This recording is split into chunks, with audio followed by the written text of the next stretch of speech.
Hello dear students, in this video lecture we will discuss Charpit's methods again, but here we discuss some special cases of the first order non-linear partial differential equation.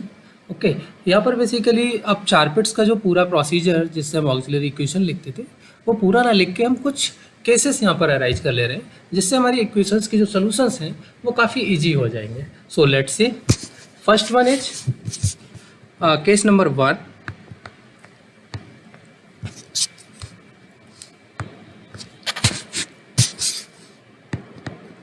We may assume say equation involving P and Q only. भाई कई बार ऐसा होगा आपके पास कि जो given equation है उसमें P और Q केवल आपके पास आता है. Equation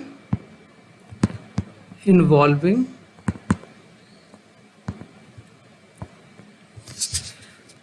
P and Q only. Means हम जो इक्वेशन ले रहे थे F वो क्या है, केवल P और Q कंटेंट करती है. ठीक है, यहाँ पर हमारे पास कुछ और नहीं आ रहा है. जो इक्वेशन गिवन है वो उसके अंदर P और Q आ रहा है, X नहीं है, Y नहीं है, Z नहीं है. ठीक है, तो अगर ऐसी कोई सिचुएशन है तो उसमें हम पूरा ऑक्सिलरी इक्वेशन लिख के सब सॉल्व ला करके हम डायरेक्ट भी उसके सोल्यूशंस को डिफाइन कर सकते हैं. वो प्रोसीजर हम यहाँ पर देख रहे हैं बेसिकली. ठीक है, सो अभी तो हम सारा प्रोसीजर में एज इट इज़ जो चारपिट्स है उसी को यूज करेंगे. बाकी नो डाउट आप इन केसेस को मत करिए, कोई दिक्कत नहीं है. आप चारपिट्स का जो प्रोसेस है हमने प्रीवियस वीडियो लेक्चर में किया है उसके थ्रू आप कर सकते हो यहाँ सारे केसेस. लेकिन ये कुछ पर्टिकुलर टाइप्स हैं, अगर आपको इस तरह की क्वेश्चंस दिख जाए तो आप काफ़ी वर्क ना करके डायरेक्ट भी कर सकते हो. तो इसके लिए हम इसको यहाँ पर कर रहे हैं. ओके, सो सबसे पहले हम ऑक्सिलरी इक्वेशन देख लेते हैं. Charpit's auxiliary equation.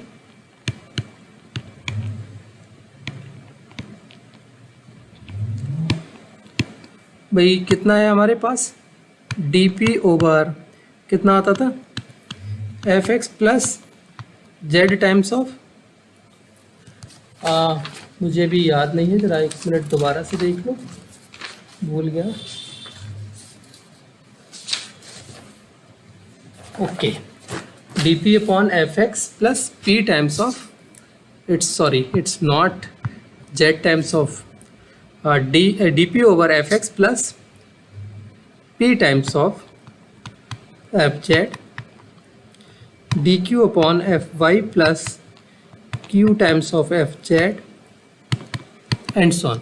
आपके पास अभी बहुत सारी इक्वेशंस हैं, हम उनको नहीं लिख रहे हैं क्योंकि हमारे पास जो वर्क है वो इन दोनों से ही हो जाएगा. ये स्पेशल जो केसेस हैं उनका यही हमारे पास एडवांटेज है कि स्पेशल केसेस में काफ़ी आपको लिबर्टी मिल जाती है. तो अब यहाँ पर देखिए आपके पास जो गिवन इक्वेशन है उसके अंदर x नहीं है, z भी नहीं है, यानी ये सारे के सारे जो टर्म्स हैं fx इज 0, fz इज 0. तो यहाँ पर हमें डायरेक्टली कितना मिल जाएगा, dp ओवर 0. सेम वे यहाँ पर हमें कितना मिल जाएगा, dq over 0, because fy is 0, fz is 0. सो ये 0 0 आपके पास आ गया. तो यहाँ से हम क्या कर लेते हैं, अब रेशोज को हमें सॉल्व करना होता है. सो जैसे ही हम इन रेशोज को सॉल्व करेंगे तो हमारे पास p कितना आ गया, एक कोई कांस्टेंट क्वांटिटी ले ली हमने a.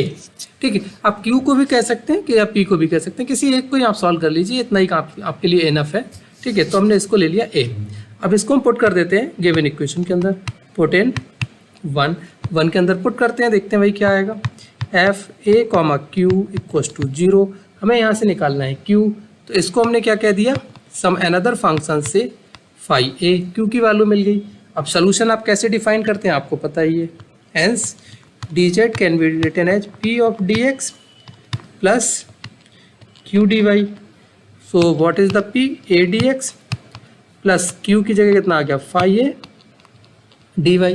तो इसका सोल्यूशन ही आप यहाँ पर इजीली डिफाइन कर सकते हैं, z equals to ax plus phi a y plus a constant of integration v.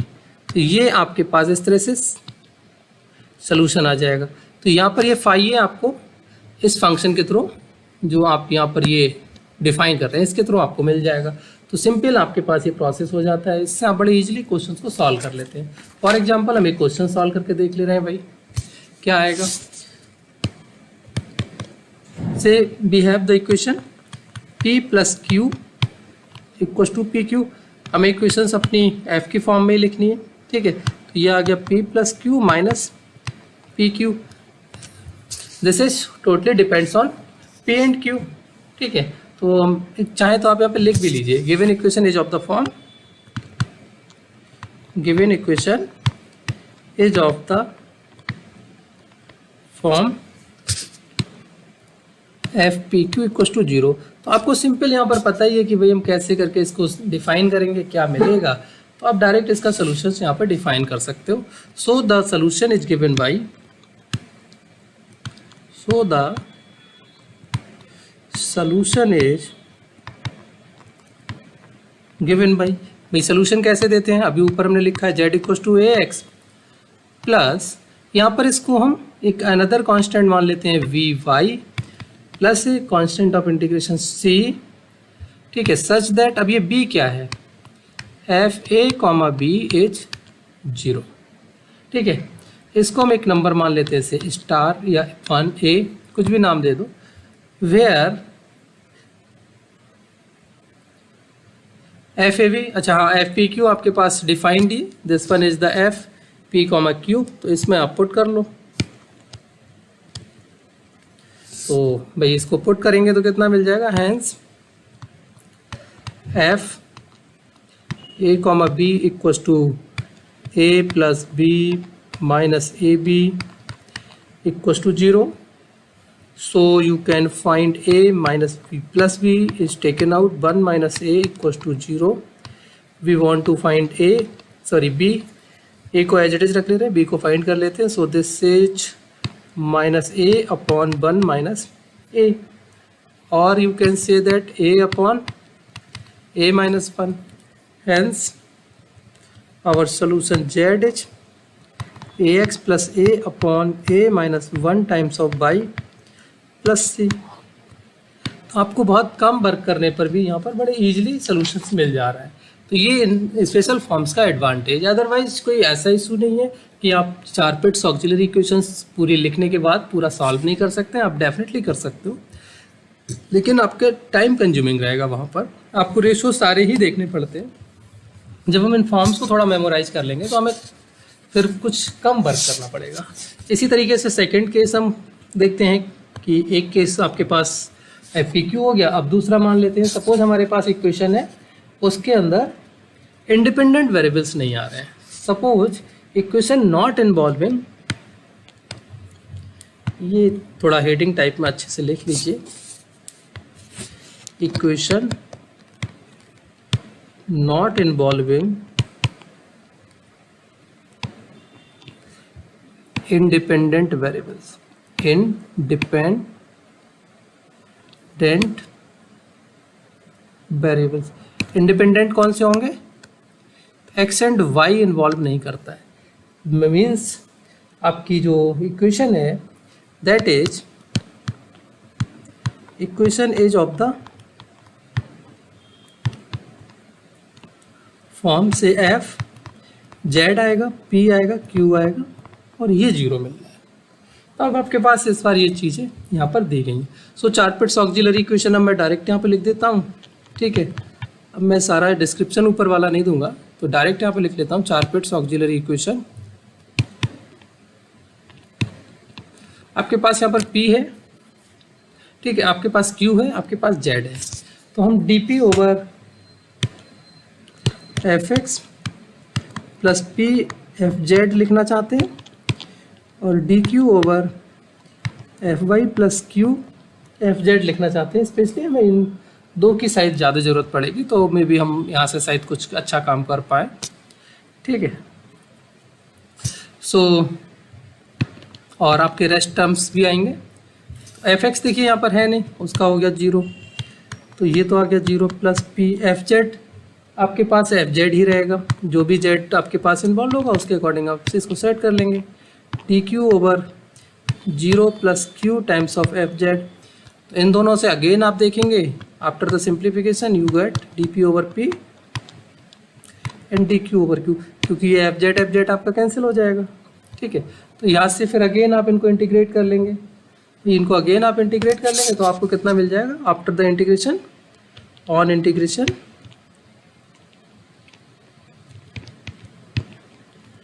p equals to AQ, और you can say that the Q equals to a p. तो ये आपकी चॉइस है, आप कोई भी इसमें कॉल कर सकते हैं। चलिए मैं दोनों ही लिख देता हूँ, और Q equals to a p. Normally हम यही फॉर्म लेके चल देते हैं, इसी को ले लेते हैं। अच्छा भाई इसको इक्वेशन 1 में पुट कर लो, क्योंकि एक हमें मिल गया in terms of others, but अभी कोई पर्टिकुलर वैल्यूज तो है नहीं। सो सब्स्टिट्यूट इन 1, हम इसको ही लेके चल रहे हैं, सब्स्टिट्यूट इन 1।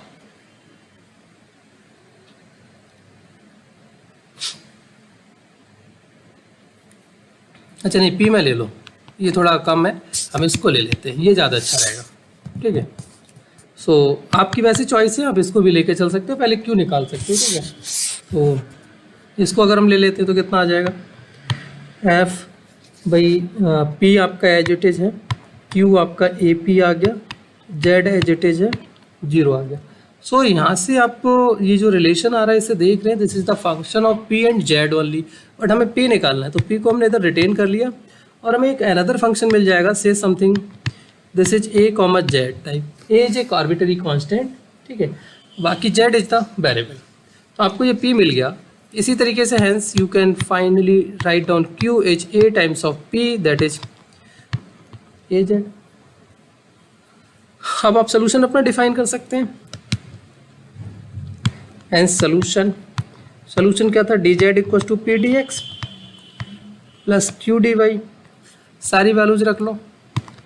पी कितना है आपका 5 ए comma Z D X plus A times of 5 A comma Z D Y.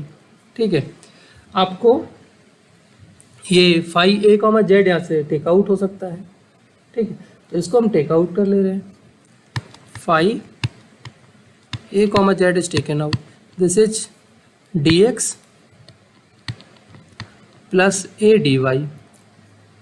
ठीक है, so this can be written as 5 A comma Z D of X plus A Y, D of X plus A Y. ये कितना आ गया, D Z. So suppose कर लो इसको हम कोई एक नया नाम दे लेते हैं, maybe suppose let x plus A y is some u, then this d z is 5 A comma Z d u. So this is some simply d 5 A comma z equals to d u. ठीक है, या फिर आप इस तरह से ना लिख के एक काम करिए, D Z upon D you कर लीजिए।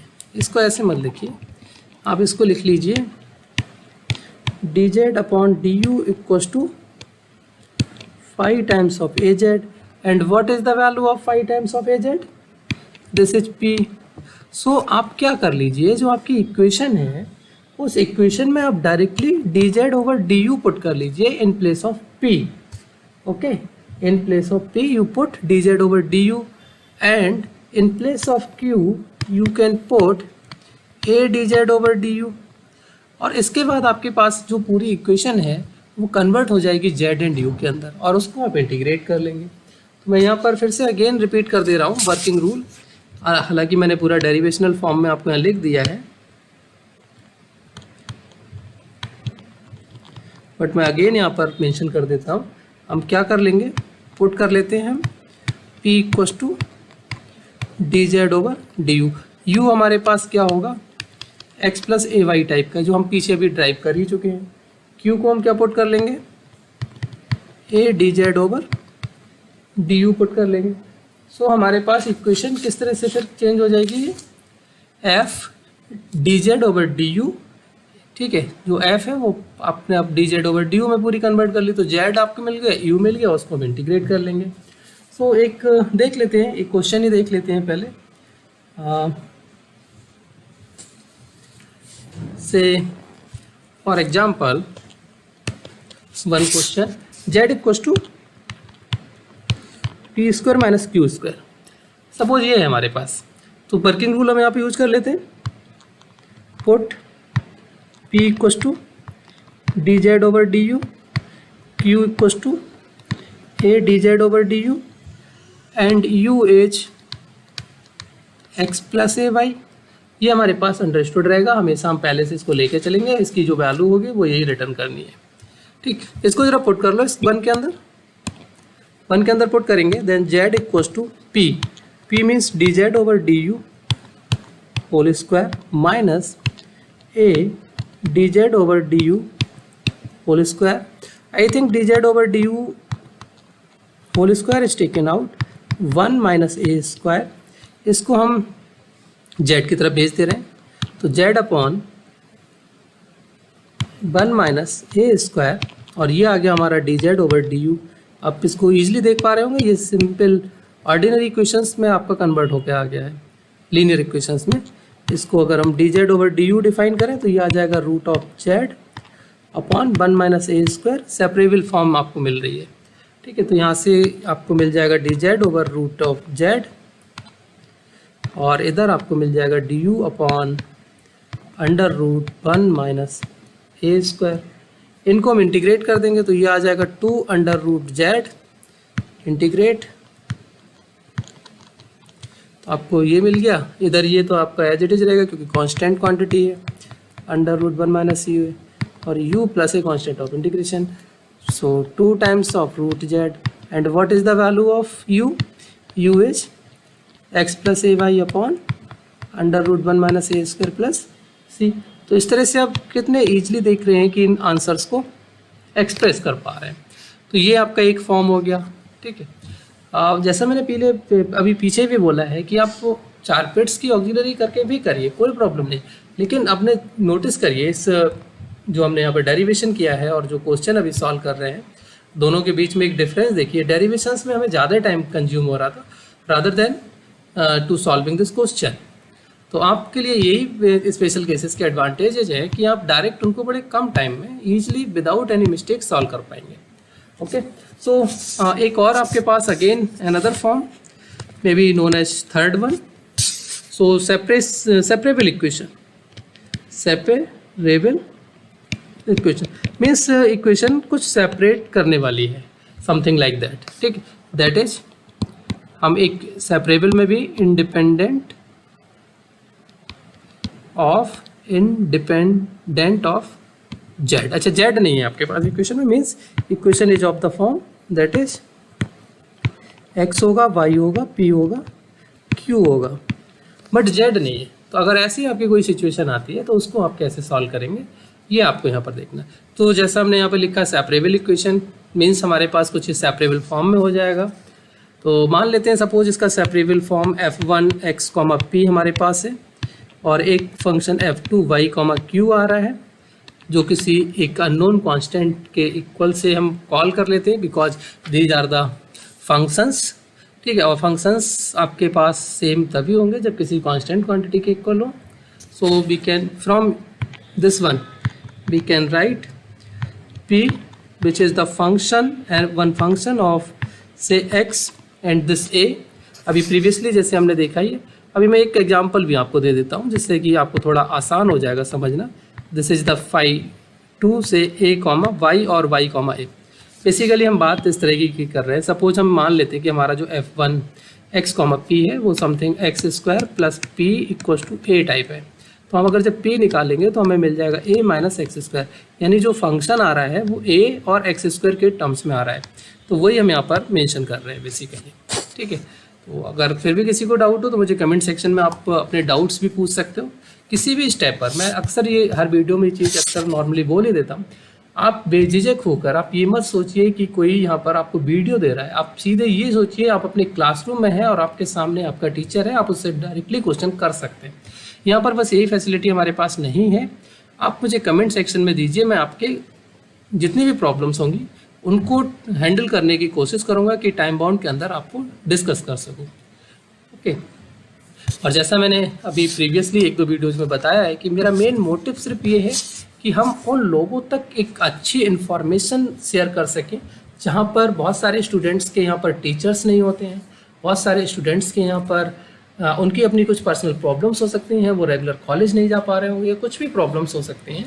तो उन प्रॉब्लम्स को रिजॉल्व करने के लिए एक मैं छोटा सा इनिशिएशन लिया है जिससे कि हर किसी को एक हेल्प हो सके जितना भी हमारे पास पॉसिबल है। ओके, और जैसा मैंने खुद ऑब्जर्व किया है, दिल्ली यूनिवर्सिटी इंडिया के एक बेस्ट यूनिवर्सिटीज़ में से है और यहाँ पर स्टूडेंट टीचर रेशो बहुत अच्छा है। मेरे यहाँ पर भी मैं खुद नोटिस करता हूँ कि जितने बच्चे हैं उसके रेशो में नंबर ऑफ टीचर्स काफ़ी ज़्यादा है। हम लोगों को कोई प्रॉब्लम फेस नहीं करनी होती है, लेकिन बहुत सारे इंस्टीट्यूशंस में ऐसा नहीं है। कई कई जगह पर पता चल रहा है कि 2 या 3 टीचर्स हैं और अप्रॉक्सीमेटली 1000 स्टूडेंट्स हैं। So how can handle this 2 और 3 teachers for 1000 students? It is not feasible. तो उस तरह की प्रॉब्लम्स को टैकल करने के लिए हम कोशिश कर रहे हैं केवल। ओके, सो नेक्स्ट वे, इवन अनदर फॉर्म से मे बी 4th वन, और ये कोई फॉर्म स्पेशल नहीं है, सिंपल एक फॉर्म दे दी गई है और उसको आप डायरेक्ट आंसर की फॉर्म में ही लिख सकते हैं। This one is known as Clairaut form, CLARAUT,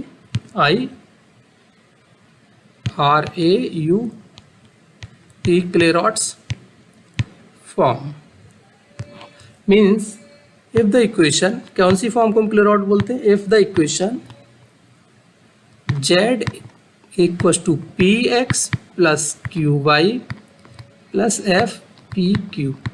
अब देखिए यहाँ पर हमने किसी को स्किप नहीं किया, कुछ नहीं, बस सिर्फ ये है कि जो आपकी गिवन इक्वेशन है, if your given equation can be written like this, अगर इस तरह से आप लिख पाते हैं, ठीक है, आपके पास इक्वेशन z में लीनियर हो, x में लीनियर हो, y में लीनियर हो, ठीक है, तभी आप ये सब काम कर सकते हैं। एज वेल एज x और y के जो कॉफिशिएंट्स हैं वो PQ के अंदर लीनियर हो। बाकी आपके पास, मैंने ये नहीं बोला कि लीनियर इक्वेशन चाहिए, PQ के अंदर लीनियर हो, x के कॉफिशिएंट और y के कॉफिशिएंट, ठीक है। इसके बाद p² q² सेपरेटली कहीं पर हो देन चलेगा, लेकिन x और y के साथ नहीं चल पाएगा। अगर उसमें आप उसको चेंज नहीं कर पा रहे हैं तब उस फॉर्म को हम क्लेरॉट फॉर्म नहीं बोल सकते। इसका एडवांटेज ये है कि अगर हम किसी भी इक्वेशन को ऐसे लिख पाते हैं तो हम इसका डायरेक्ट सोल्यूशन डिफाइन कर सकते हैं, देन इट्स सोल्यूशन। और ये भी आपकी कॉची ऑक्सिलरी इक्वेशन के बाद ही हम सॉल्व करके इसको डिफाइन करते हैं, ऐसा नहीं है कि कुछ हम स्पेशल यहाँ पर लिख रहे हैं, ठीक है। तो then its solution is written as z equals to ax plus by plus f/ab। मीन्स कुछ नहीं करना है, आपको PQ के लिए AB से रिप्लेस करा देना है और ये आपका सोल्यूशन हो जाता है। सो फॉर एग्जाम्पल, एक एग्जाम्पल टैकल कर लेते हैं। Suppose we have a equation PQZ equals to P square x cube plus P square plus Q square by P।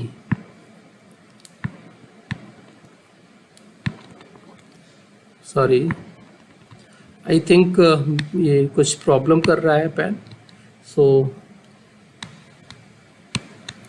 थोड़ा सा इसको समझने की कोशिश कीजिए प्लीज़। Q², ये आपके पास फॉर्म है Q² into by P plus Q²। तो सबसे पहले हम इस फॉर्म में एक्सप्रेस करने की कोशिश करते हैं। तो भाई सबसे पहले हम PQ से क्या कर लें, डिवाइड कर लें, जिससे हमारा Z इंडिपेंडेंट हो जाए। तो dividing by PQ, divided by PQ से डिवाइड करिए भाई, तो आपके पास कितना आ जाएगा, Z आपको एज इट इज मिल जाएगा। इधर आपने PQ से डिवाइड किया, PQ से डिवाइड किया है तो आपको एक बच गया PX³ प्लस P² अपॉन यहाँ पे बच गया Q, प्लस यहाँ पर आपका PQ से डिवाइड किया तो आपका बच गया Q upon P by P plus Q²।